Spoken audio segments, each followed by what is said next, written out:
সুপ্রিয় শিক্ষার্থী, আসসালামু আলাইকুম।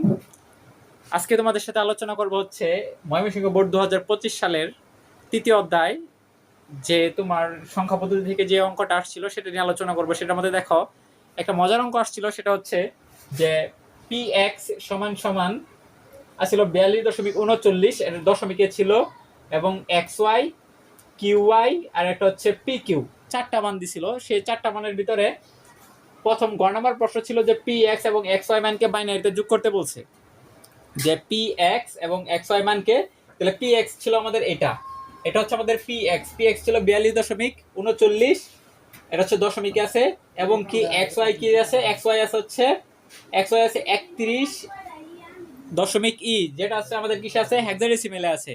সেক্ষেত্রে এখন আমরা হচ্ছে দেখো যে পি এক্স এবং এক্স ওয়াই মানকে কি করবো, বাইনারিতে যোগ করব। বাইনারিতে যোগ করার নিয়ম হচ্ছে যে পি এক্স যেহেতু আমাদের কি আছে, যে আমাদের পি এক্স গ নাম্বার ছিল যে পি এক্স সমান পি এক্স সমান সমান ছিল 42.39, এটা হচ্ছে আমাদের কিসে ছিল, দশমিকে।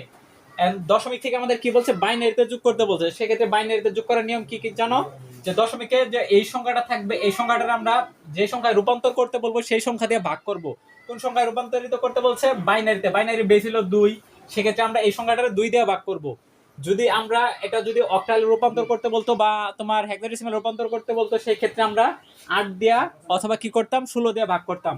সেক্ষেত্রে এখন দেখা হচ্ছে যে যেহেতু আমাদের 42, এটা আমরা কি করব, 42টা 2 দিয়ে ভাগ করব। ভাগ করলে এখন কি আছে দেখো, এখানে 21 হয়, এটার আবার 2 দিয়ে ভাগ করব। সেক্ষেত্রে হবে তোমার 10, থাকবে হচ্ছে হাতে 1, এখানে কিছু থাকে না, এই জন্য শূন্য থাকে। এটা যদি 2 দিয়ে ভাগ করি তাহলে হবে 5, এখানে হবে 0। এটা যদি 2 দিয়ে ভাগ করি তাহলে এখানে হবে 2 দুগুণে 4, থাকে হচ্ছে 1। এটা যদি 2 দিয়ে ভাগ করি তাহলে এখানে থাকবে হচ্ছে 1, এখানে থাকবে হচ্ছে 0। এটা যদি 2 দিয়ে ভাগ করি এখানে কিছু থাকে না, তার মানে 0, এখানে হচ্ছে 1। এটা নিয়ে হচ্ছে এই দিক দিয়ে এভাবে উপরের দিকে উঠবে। সেক্ষেত্রে এটা বাইনারি মান হচ্ছে 1 0 1 0 1 0। এটা হচ্ছে 42-এ যে ভাঙাই লেখছি, এটা হচ্ছে বাইনারি মান পাইছি এটা। এখন দেখো 42 এর পর আছে আমাদের কত, দশমিক আছে। দশমিকের ক্ষেত্রে আমরা কি করব জানো, এই সংখ্যাটারে গুণ করব, এটা ভাগ করব, এটা কি করব, গুণ করব, ওই সংখ্যাগুলো দিয়ে গুণ করব। সেক্ষেত্রে আমাদের এটার মান হবে, যে আমরা যদি 39-এ তুমি 2 দিয়ে গুণ করো 0.39, তাহলে হবে 39-এ গুণ করলে হবে 78। এটা হচ্ছে 78। এখানে কোনো কিছু পাই না, অর্থাৎ যখন আমার 1 পার হয়ে যাবে, মানে 1-এর বেশি হয়ে যাবে, তখন আমরা এখানে বসাবো। সেক্ষেত্রে এখানে বসবে 0। তারপরে যদি এটা আবার 2 দিয়ে গুণ করি, যে পত্র আমাদের 1 আসবে 2 ঘর পর্যন্ত, 1 না আসবে ওই পর্যন্ত গুণ করেই যেতে হবে। সেক্ষেত্রে এখানে 8 দুগুণে 16, 6 হাতের আছে 1, 7 দুগুণে 14 আর 1 কত হচ্ছে 15, হাতে হচ্ছে 1, এই 1 বসাই দিলাম। এখন দেখো 2 ঘর পাইছি, এখানে আরো অঙ্ক করা যাবে। সেক্ষেত্রে আমি যদি এটা আবার 2 দিয়ে পূরণ করি তাহলে 6 দুগুণে 12, 2 হাতের হচ্ছে 1,